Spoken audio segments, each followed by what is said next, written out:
Hello, everybody, and welcome to Alley Talk. I'm Alec Costful from Philly Sports Network, and we have a lot to talk about with this Philadelphia Phillies team. First off, we just had the trade deadline on the 30th that ended at 6 p.m. The Phillies did work the deadline a little bit, did a few deals. Surprisingly, a pair of deals with the Orioles, and we'll look into those. But let's start off with talking about it. The Phillies are directionless at the moment. It's just a struggle. They're finding new and exciting ways to lose, and it's just been frustrating for everyone. It, teams go through these stretches, and it happens. But right now, it's hard to just grin and bear it, especially with the way that this team has been rolling. Of course, just lost, well, got swept for the first time this season, but have lost their fourth straight series. Or is it their fifth? Let's see. Dating back before the All Star game, they lost a series to the A's. Come out of the All Star break, lose one to the Pirates. Terrible loss.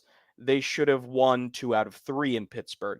Go to Minnesota, lose 2 out of 3 there. Again, there's another game they should have had under their belt, and then they come back home and face the Guardians, who they have their best game of the entire season against the Guardians, the best team in the American League, and then they can't capitalize and win the series. They drop that as well. Now we just saw the Yankees come in here, and boy, have the Yankees turned it around. The Yankees in June and for the first half of July were free falling from where they were at the beginning of June. This was a team that everyone was scared at back at the beginning of June. This was a Monsters team that was getting lauded for their starting pitching. Juan Soto and Aaron Judge were on fire. And then they got quiet. And everybody's like, oh, the Yankees have the same problems. Oh, Yankees. But they came into Citizens Bank Park and in the first game of the series, steamrolled the Phillies, put 7 earned runs on Zach Wheeler. Now, Zach Wheeler's only had about 3 bad starts this year. That's one of them. But that is a disastrous start for him, especially what we've seen from him in the past few years as a Philadelphia Philly. Now, you go to game 2. Jazz Chisholm decides to hit 2 home runs again. Jazz Chisholm hit 2 home runs in the first game of the series. I looked it up. Jazz Chisholm, after those 2 games, his career at Citizens Bank Park, he's hitting .239 with a .785 OPS. That's not great, especially having 4 home runs in 3 games. Somehow he found a way to turn himself into a Philly killer by just going to New York. Now, what was most frustrating, of course, about that game, the second game of the series on Tuesday, was it ended in 12 innings and the Phillies lose by 1. It started to look like things were turning around for your Philadelphia Phillies. The passed ball that Johan Rojas scored on to tie the game in the bottom of the 9th. Great. Another blown save for Clay Holmes. He leads the league in blown saves. So the Phillies found a way. They did it. Bryce Harper comes off, who's ice cold. We'll talk about it later. He lines one, and it bounces off the first baseman's glove. It looks like the Phillies are going to do it, and it bounces right to the second baseman. You can't make that kind of thing up. The saying is true. When you're cold, you're ice cold, because there was no luck there. He scalded the ball. I think it was about a 310, 330 expected batting average. Something that, could be a hit. It wasn't just that it bounced off the first baseman's glove. It was a hard hit ball. But it bounced right to the second baseman, and we're headed extra innings. Now, the Phillies did a great job. Jeff Hoffman has to be commended. He has been consistent all season. He is going to drive a king's ransom this offseason when he's a free agent. Because what did he do? He came in, pitched 2 innings against the Yankees and shut them down. But the Phillies in the bottom of the 11th, they have a great opportunity, but I forget if it was the 10th or the 11th. But Alec Bohm lines one to center field. It looks like it's going to drop. It looks like this game is going to be over. He hits it 105 miles an hour. It had a 670 expected batting average. 670. And a great catch is made to continue this ball game into extras. Orion Kerkering only allows the ghost runner to score, zombie runner, ghost runner, whatever you want to call it. And then the Phillies can't do anything. They can't even advance that runner to third. The frustration was building and building, and just the fact that the Phillies couldn't convert and just find a way to win. Everything is going wrong at the moment. It seems like a disaster. But let's all do a breathing exercise real quick. Everybody, inhale, exhale. The Phillies are going to be all right. Repeat after me. The Phillies are going to be all right. It's baseball. Baseball is one of the most unpredictable sports on the planet. You're trying to square up a round ball with a round bat, and you don't know exactly where the ball is going to fall all the time. There's infinite possibilities. Almost no game is the same. Every year you see something new in a sport that is over 150 years old. This happens. It happens. Some of it's inexplicable, but it happens. Bryce Harper right now is on a 1 for 30 slide. 1 for 30. If you told anybody coming into the season that Bryce Harper would go on a 1 for 30 slide, no one would believe you. This is a two-time MVP. This is a guy that started the All-Star game, had 2 hits in the All-Star game, almost had a home run in the All-Star game. He's just having one of the roughest stretches of his career at the moment. But this is a Hall of Fame caliber player who will rebound and will be Bryce Harper again. Trey Turner, who was just one of the hottest players in the first half of July. Absolutely on fire. Trey Turner could do no wrong at the plate. The field is another topic, one to discuss in the offseason more than now. But he, in his last 10 games, is hitting 159 with a 440 OPS. That's not Trey Turner. Everything just happens to be going wrong at the wrong time. But even in the stretch, we're seeing moments. Take the game against the Guardians as an example. Tyler Phillips has been fantastic for the Phillies. He's probably been one of the most exciting starting pitchers for the Phillies since Vance Worley. We knew about Aaron Nola. He was a first-round pick. Vance Worley in 2011, what he did for that rotation, Tyler Phillips is kind of doing it now. So far, through 25 innings pitched, he has a 1.80 ERA, a 7.60 WHIP. His fastball and sinker are both higher than they were in the minors velocity-wise. He's averaging 92.7 on his four-seamer and 94 on his sinker. He's hyped to be here. He was a Phillies fan growing up. He's living his dream, and he's making the most of it. In my opinion, we should be calling him Tyler Phillies because he represents what it means to be a Phillies fan. He lives and dies out on that mound. I was in the press box for that game, and wow, when he came out to the ninth inning, the reception he got, the energy was inexplicable. But when he was pitching was what made the arms on my hair stand up. This kid, he's not a kid, he's in his mid to late 20s.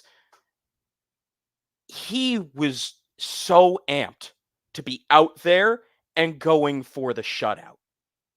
He was so amped, they didn't need the pitch clock because he was throwing a pitch and getting right set for the next one. He was so electric, and the way that he just slammed his glove in celebration to end the game. The Phillies beat the best team in the American League 8-0. It was amazing. It was a perfect moment. Probably the best win for the Phillies all season. It's still in the tank for the Phillies. Bryce Harper, his only hit in this stretch was that game, a 2-run shot. The Phillies will be all right. It is just rough at the moment. Again, it's inexplicable everywhere. We talked about Jazz Chisholm. Yesterday, it was DJ LeMahieu going 2 for 4 with a double and a homer. DJ LeMahieu, even after that, is hitting. He has a 522 OPS on the season. A 522 OPS, and he does that to Christopher Sanchez. It's inexplicable. The Phillies rallied yesterday as well, and they lose on a Bryce Harper double play. Just rough. This team will turn it around. They will. Let's start talking about the trade deadline. Of course, Dave Dombrowski, an experienced negotiator, has headed several different teams at this point in his career: the Expos, the Marlins, the Tigers, the Red Sox, and now the Phillies. Now, the Phillies, of course, we all know, have been just a little bit shy these past 2 seasons of winning a World Series. In 2022, nobody expected them to be there. Nobody even expected them to get past the St. Louis Cardinals, having to go into Busch Stadium and win 2 out of 3. Not just win 2 out of 3, but win the first 2 games with a crazy comeback in the 9th inning of the first game. And they ride that, and everything is clicking. Everything is clicking until we have to say it, I hate discussing it, the no-hitter in the World Series. It turned everything on its head. It really did, but even then they had their opportunities. The Chas McCormick catch is one that Astros fans should salivate about for years to come, because it was an amazing catch by a hometown kid from just outside of Philadelphia. Things happen. Jose Alvarado giving up the home run to, not Altuve, their big bopper, Alvarez. It was rough. Last year, I think you would even say was rougher. 9 out of 10 times, that Philly squad defeats the Diamondbacks easily. 9 out of 10 times they do it. Last year, they just missed it. In the last game, they even had a chance. They were, I believe, up 2-1 or 2-0. But Corbin Carroll comes up. He's 2 for 2. There's a base open. Maybe they pitch around him. No. And he gets another hit. And the Diamondbacks, I forget if they tied it or took the lead, but that was pretty much it. At that point, the Diamondbacks came back into Citizens Bank Park and beat the Phillies. Now, 2024, the Phillies, right now, they're not the best team in baseball, but they will rebound. They're right there with pretty much every other team. But they made some solid moves at the additions. Not sexy moves, not Hollywood sign moves, but they made good, solid, measured moves. They didn't go out and get a Lubob, Luis Robert. They didn't go out and get Garrett Crochet or another starting pitcher. But this is what they did.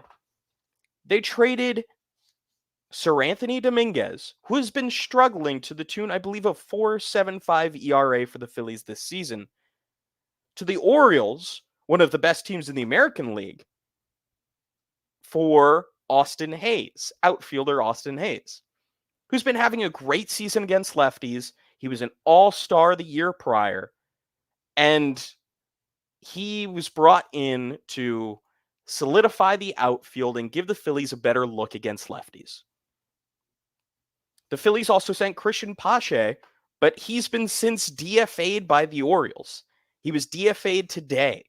So that trade is completely just Sir Anthony Dominguez for Austin Hayes, who is under team control through next year.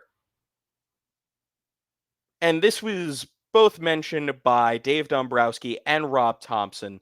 They both mentioned that Hayes wasn't really getting as much of an opportunity against righties this year, and that's why they believe that he was regressing a little bit. He just wasn't getting the opportunities. And you can see it because in 2023, he hit 280 for the entire season against righties. He did really well as a full-time regular. There was a bit of a slide in the second half of the season after the All-Star game, but this was a solid bat. So far with the Phillies, he has been as well. It hasn't been eye-popping, but the 12-inning game, he had 4 RBIs for the Phillies. He had a 3-run home run, and then he added another RBI on a single. A great performance there. Yesterday, he missed 2 home runs by a matter of feet, wall scrapers to the left field corner. One would have been a home run in 7 out of 30 ballparks. The other one would have only been a home run in Houston with their short porch. But nonetheless, he seems much more of a threat than just Johan Rojas. Johan Rojas can be more of that Christian Pache role. He can still get decent at-bats while still being a more complementary piece to this team. The Phillies are a contending team. They're not a team that can afford to roll out Johan Rojas every single day in center with the offense that he provides. But his defense, which has been much better since he's been recalled, and his speed, which we saw in the game-tying wild pitch pass ball, I forget which it was, they're assets to this Philly squad. But so Austin Hayes was the lone offensive ad for the Phillies. And it got critiqued online. There's some things from when he was in Baltimore that he posted, but I'm not going to get into that. We're worried about if he can help the Phillies get to a World Series. And what we've seen so far, it looks like he can. It looks like he can help. And that's all you're asking for at the moment. Now, the next trade the Phillies made was one that made way more sense for them, acquiring Carlos Estevez from the Los Angeles Angels. And of course, that was their closer. He's been great. I believe he's only walked 5 guys all season. We've seen him a couple of times out of the Phillies' pen so far, and he's looked very good. Now, this team hasn't really had a specific closer's role this season or the last. Well, maybe Craig Kimbrell last season. But this season, they really haven't. It's been Strom, it's been Hoffman, it's been Alvarado. It's been playing the matchups more than anything, which is smart baseball because you have these weapons, use them appropriately. Use them when they make sense. But both Dombrowski and Thompson did mention that he's going to get a fair share of 9th innings. And I think that's a smart play. This is a guy that's been used the last 2 years of being a closer. Let him get a lot of that shine at the moment. Of course, Jeff Hoffman can be your Jose Alvarado from 2022. Your fireman out of the bullpen to tackle any mess. And he's proven he can do that. I think his ERA is still under like 110, just hovering above 1. He's been fantastic.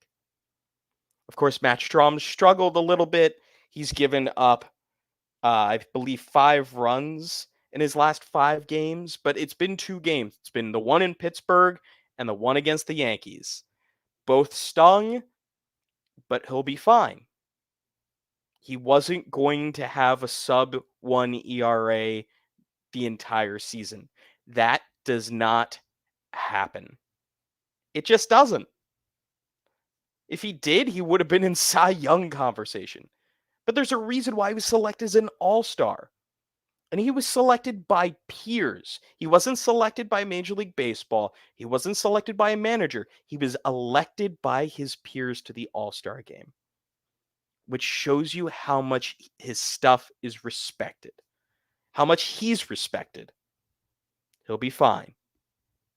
Jose Alvarado, he's had his struggles this year too, but we've seen how he can rebound. And if the stuff rebounds, he's the nastiest lefty in the game. Maybe just compared to Matt Strom of his own team. Of course, the stuff is a little bit different, plays a little bit differently, but it'll be fine. But for Estevez, the Phillies actually did have to cough up some of their better prospects. George Clausen and Samuel Aldeguerri. Clausen really had shown some amazing potential in single A this year. He was a 6th-round draft pick last year, and this year had gone to High A Jersey Shore. Now, he had about a 4.10, I think, ERA so far in Jersey Shore, but his stuff is real. Maybe he gets moved to a bullpen, and he could be a great guy out of a bullpen.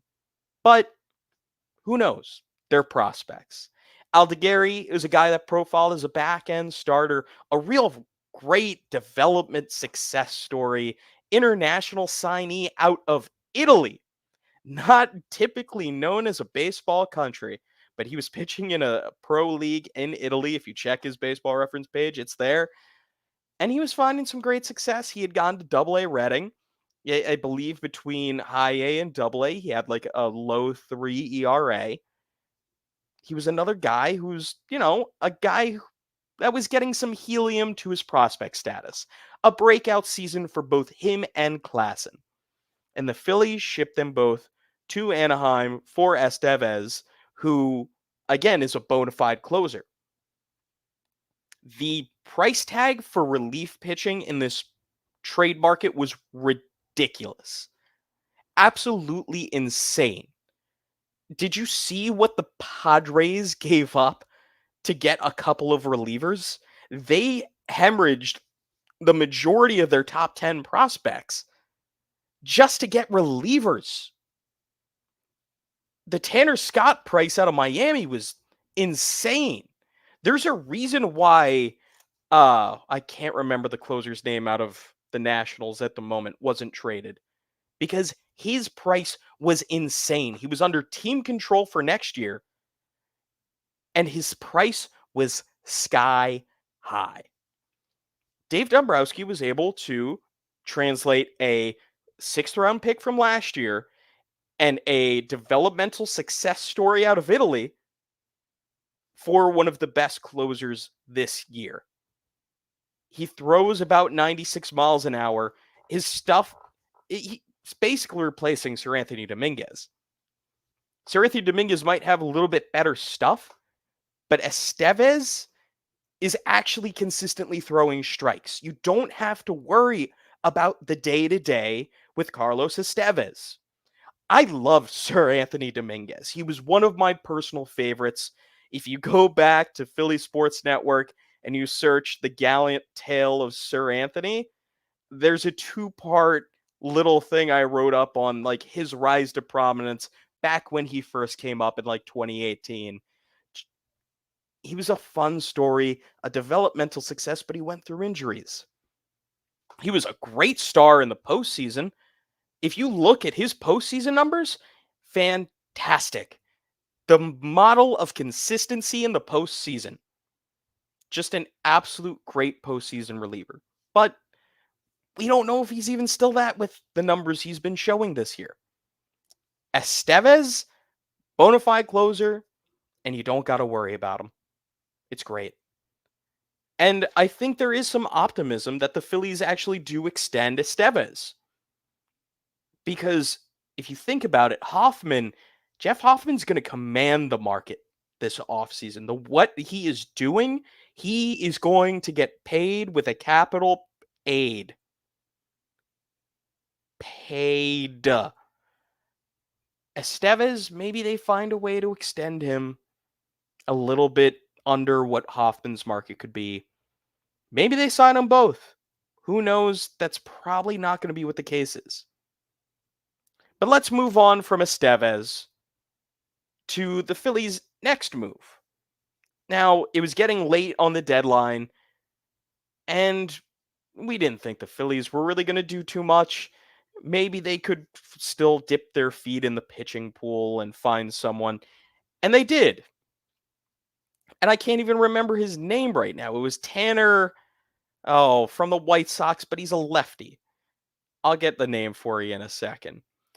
But he was a lefty from the White Sox. They gave up William Bergolla for him, who is a 19-year-old, I believe, middle infield prospect.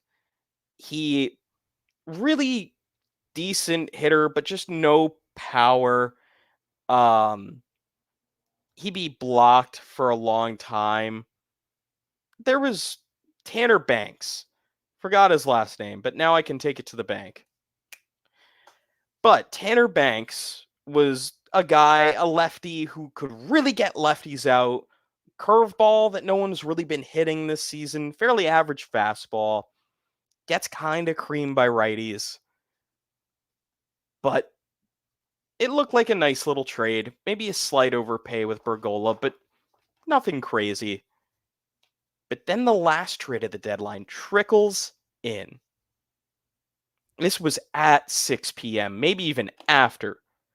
Gregory Soto traded to the Orioles, which I wasn't shocked that Gregory Soto was traded. At first, when this was all breaking on Twitter, I refuse to call it X, on Twitter, the only thing that was being said were the Phillies were getting, I believe, Seth Johnson, and I forget his first name, but Chase, a double A starter and a high A starter, maybe could be reliever. But there was no name of a return. It was just Seth Johnson's name attached. But when I saw that, I was like, did the Orioles just overpay us for Jose Ruiz? Because it sounded like maybe the Phillies sold another reliever to them.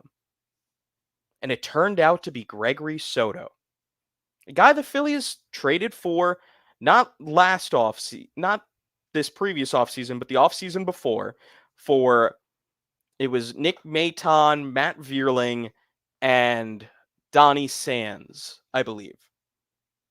And it was a good trade at the time. It was a lot of spare parts for a guy who had been a two-time All-Star closer with the Detroit Tigers. Now, it was a guy that had a tendency to blow up at like 1 every 10 appearances, but electric stuff, lefty, really a great pairing with him and Alvarado, or at least it should have been. But it never really quite worked out for Gregory Soto on the Phillies. And what we got today was a little bit more of a sneak peek into what happened there. We got a tweet from Danielle Allentuck saying Gregory Soto said that he and his agent told the Phillies that if the opportunity came up to go to another team, he would want to. He was looking for a new environment and that he's happy that he's getting that chance with the Orioles. And that makes sense. She writes for the Baltimore Banner covering the Orioles. We had seen it. Gregory Soto had wanted to have these higher leverage situations. He wanted to have the opportunity to close. And he was starting to get some of those opportunities. But the first ninth inning that he saw, it was a terrible, terrible outing. It just wasn't a fit for what the Phillies had team construction wise. It just wasn't a fit for the Phillies and Gregory Soto. I'm sure he could find success again.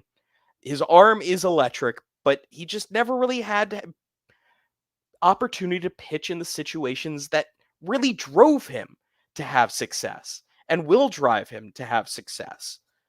So the Phillies turned Gregory Soto into the Orioles' number 8 overall prospect in Seth Johnson, who's having a good season at Double A. I believe like a 2.63 ERA.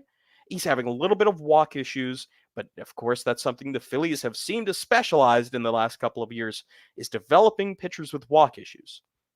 And that brings us to Chase, the high A arm. He's also dealing with walk issues, but he's throwing in the high 90s, and he's a young kid. Another guy the Phillies could develop.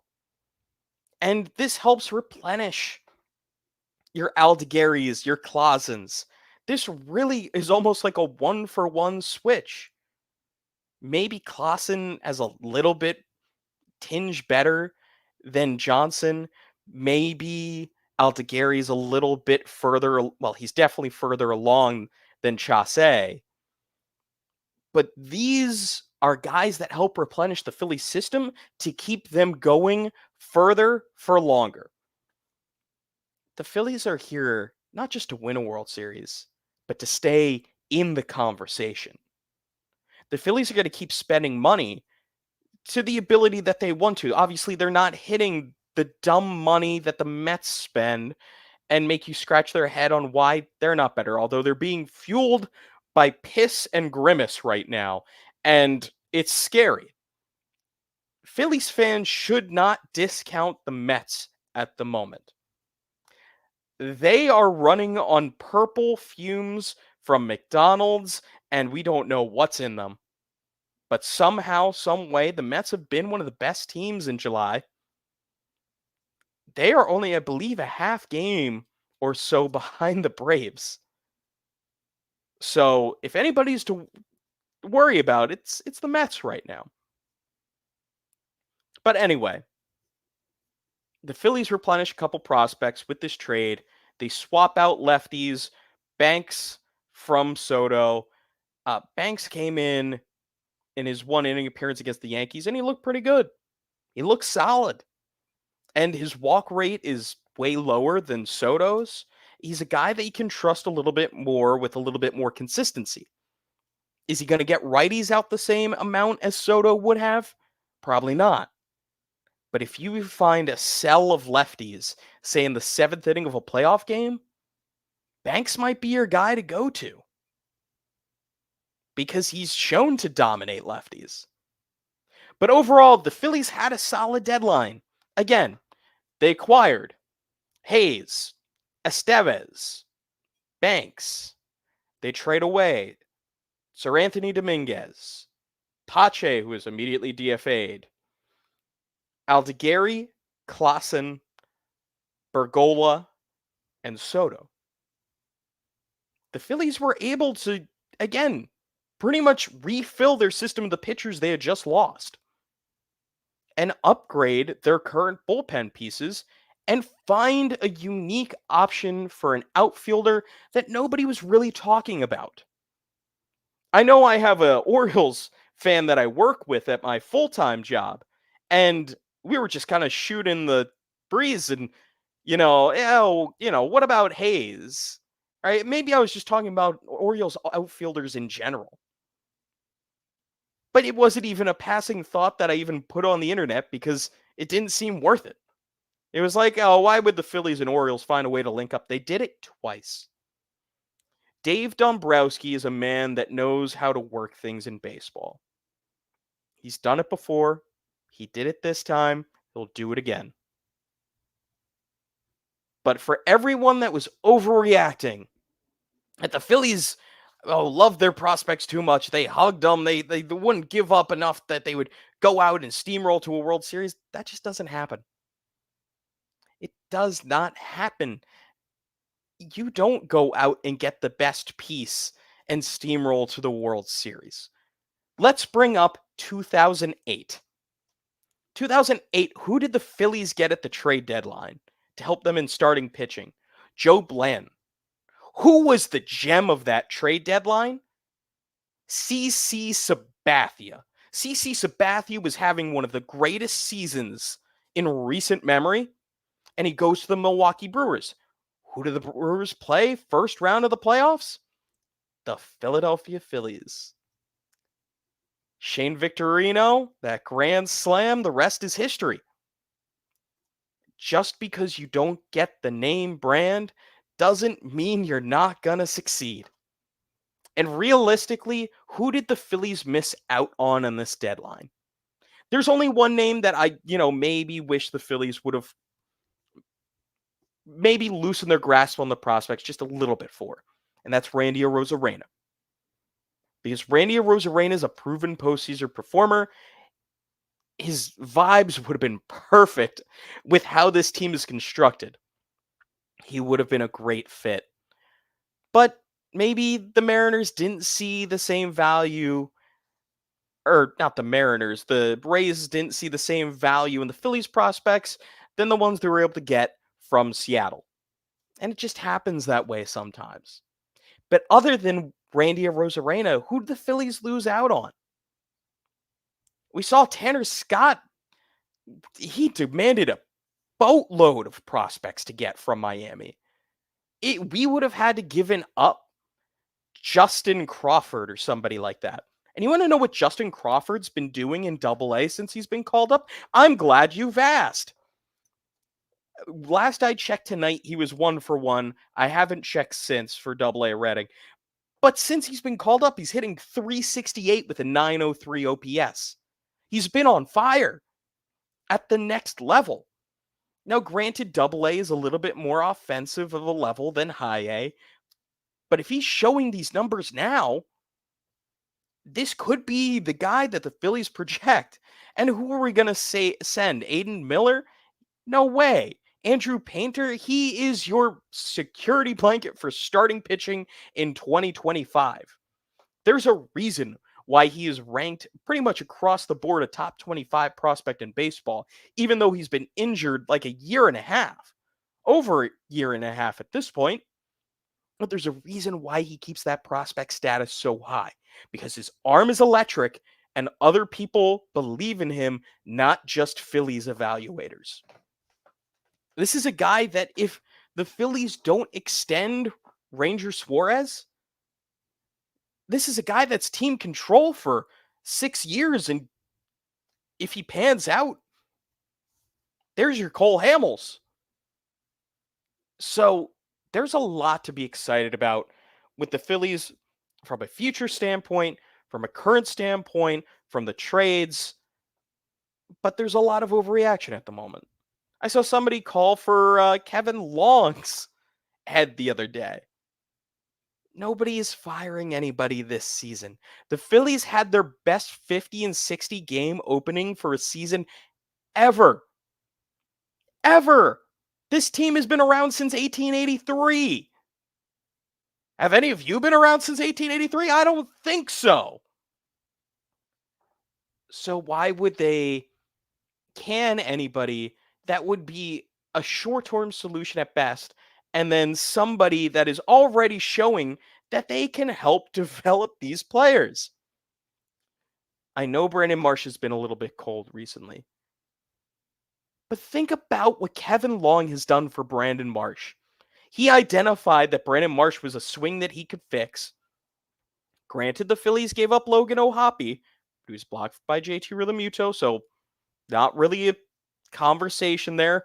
Still a decent. Everybody loves Brandon Marsh, right? Or at least 90%. It was worth it. But Kevin Long has been able to turn him into an above average hitter. Granted, he's still figuring out lefties, but he's still young. It's not that big of a deal. But now, the Phillies head to a 10-game West Coast trip. Everybody's favorite kind of trip for the Phillies, especially when they're doing what they're doing currently. They have to go and play 3 in Seattle, 3 in LA against the Dodgers, and 4 out in the desert against the Diamondbacks. I'd like to say what could go wrong, but imagine if it all goes right. It's tough to have more than like a 2-week slide when you're this good of a team. Imagine if the Phillies actually go to the West Coast and go 7-3. It's not that hard to think about. The Phillies swept the Dodgers already once this season. They defeated the Diamondbacks once this season already in a series. The Mariners don't have that much offense. Their starters are feared and should be feared because they are some young guns of the highest order. So, if the Phillies manage to get some runs off of them, that's all you really need. It could be the low scoring series that the Phillies just eke out that they really need to get everything else going. All this team needs is to win a series. Once they win a series, I am confident that this team can get on a roll again. Because that's all it takes. It always brings my mind to the quote from Major League. The one where they're in the clubhouse and be like, well, if we win today, there's one. And if you win tomorrow, that's two. If you win a third one, that's a win streak. It's happened before. And that's how it feels to be the Phillies right now. It's happened before. It's happened this season. They've swept the Brewers. They've swept the Dodgers. They can do this. They beat the Padres in 5 out of 6 games. They've beaten a lot of the better teams in the National League already. It's only been the Braves, and it was opening weekend where they faltered, and that happens. And the last one was when they didn't have Kyle Schwarber or Bryce Harper, and they had Michael Mercado starting a game in Atlanta. That was going to be a obvious problem. Now, we do have a comment here, and I did mention it earlier, but, today, Christian Pache was dropped by the Orioles. Christian Pache was going to be dropped by the Phillies regardless of who they got. But it just shows the value that they were able to get out of Sir Anthony Dominguez. They went 1-for-1 with Hayes, and again, Hayes is under team control. A guy that was an all-star last year, and to re-emphasize, at worst, he's hitting lefties and can be an excellent platoon partner for Brandon Marsh. We don't know how the Phillies are going to handle this team exactly to a T in the postseason. It's the regular season right now. You just got to get through it. And then the roller coaster starts. You're in line right now. You just want to get on the roller coaster. But then you have to face all those ups and downs in the postseason. I've been saying for a little bit that I wouldn't be shocked if Rafael Marchand is a part of the postseason roster. There's a guy that impressed a lot of people when JT Realmuto was out, and he was splitting time with Garrett Stubbs. Now, I love Garrett Stubbs. He seems like a great guy, great teammate, but he's not the bat. He's not going to do too much for the Phillies, especially in the postseason. He didn't even appear in a postseason game last season. He was on the roster, but you need a backup catcher. Marchand is a guy that the Phillies could carry on the postseason roster because, A, they don't need a fifth starter, but he could be a guy that could pinch hit.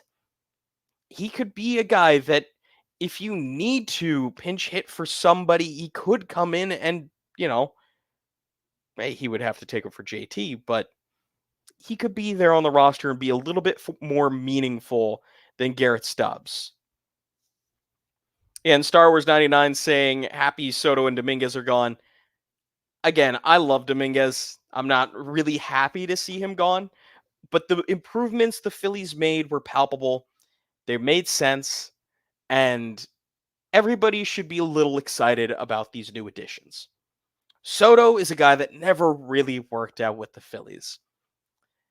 Honestly, it shows how much of a competitor he was that he really wanted to get the opportunities. And it seems that his success was driven from being that ninth inning guy in Detroit. And maybe he gets that opportunity again in Baltimore. We'll see. But I have nothing against him. Nothing at all. And I don't think anybody should. The only thing, Matt Vierling isn't a Philly, but oh well. Oh well. If not having Matt Vierling is your biggest problem as the Philadelphia Phillies, you're doing all right. But yeah, the changes the Phillies made and the way that they will go forward should be all right. I'd be shocked to see this slide go further than, you know what? I will say it right now. The slide ends in Seattle because the Phillies are going to find a way to put a couple of runs on these Seattle starters, and Seattle's not going to figure out how to score. They're just not. They haven't been an offensive team all season. Their stadium is not an offensive stadium. It's going to be a low scoring series. If you're a sports bettor, take those unders because that's what's going to happen. But anyway, let's talk about a little bit of the injury front. Taijuan Walker just had his first rehab start with the Reading Fightin' Phils.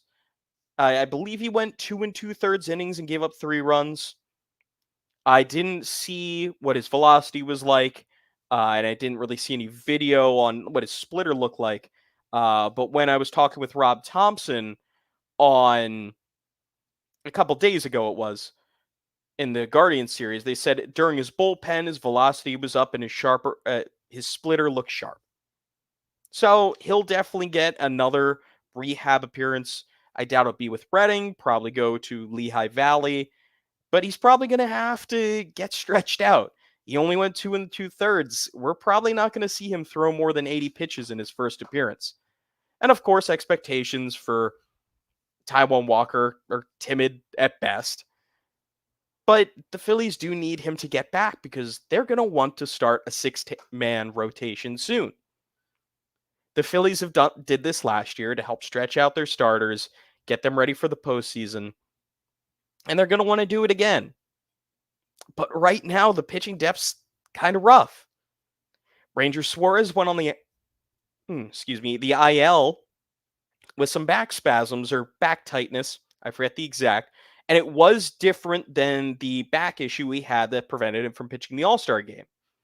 In the All-Star game, I believe it was the right side of his back. And when I talked with Rob Thompson the other day, he emphasized that this was the whatever the opposite of what I just said. I believe the right side of the back. So this was different. He just said he woke up and he was feeling it and he thought he could get it done, get it figured out in his bullpen, but didn't happen. So they're going cautious with him, as they should. Although there is a little concern going forward with Ranger Suarez, especially if the Phillies look to give him a large extension. Here's a guy that, has missed like at least a month of a season pretty much every season he's appeared with the Phillies. He really hasn't been a paradigm of health, but when he has pitched for the most part, he's been very good. So we'll have to see how things go with the development of how the Phillies continue their pitching going into late summer, early fall. But you can almost get guaranteed that there will be 6 starters when they can have 6 starters. The Phillies aren't going to carry Kobe Allard for much longer. He's not great. Tyler Phillips wasn't supposed to be great, but here he is proving people wrong. And if he continues to do so, great. There's your 6th guy. He'll help stretch out the starters. Maybe it even earns him a spot in the bullpen in the postseason. How cool would that be? A Philly native, New Jersey native, big Philly fan growing up, and he gets to appear in the postseason for the Phillies. That'd be pretty sweet. Now, here's Star Wars 99 saying, this was another one I mentioned. It sounds like the Phillies are already thinking about trying to keep their big deadline acquisition, Carlos Estevez, beyond 2024. And yeah, it would behoove the Phillies to try to extend Estevez. Now, this season has been a huge breakout for Estevez. He's never really had the numbers that he's had this year. In 2023, he was an all-star, but in the second half, things just weren't going well for him. Before that, he was a Colorado Rocky, and you know how things are when you pitch for the Colorado Rockies. They just don't work out that great. So if he does get extended, I would be interested to see what it would look like. Is it like are we talking like 3 years, 36 million? Are we talking like, does it have to go to like maybe 4 years, 40? What are we talking about? Well, elsewhere, I don't think the Phillies are going to be good. Well, they have been good, just not in the past 2 weeks. But they will be good again. They've been good the past 3 seasons. This is the window the Phillies have been waiting for since 2011. It's wide open. I think the only thing the Phillies that could be concerned about right now is the way the team is played against American League opponents. Like what happens if the Phillies get to the World Series and say face the Yankees? Are we going to have to suffer a third loss to the Yankees in the World Series? 1950 and 2009? Hopefully not. It's all going to depend how the Phillies go into the postseason. It's all going to depend on that. If they limp into the postseason, don't be surprised if they limp out of the postseason. We saw it in 2011. The hot team takes the wheel in the postseason.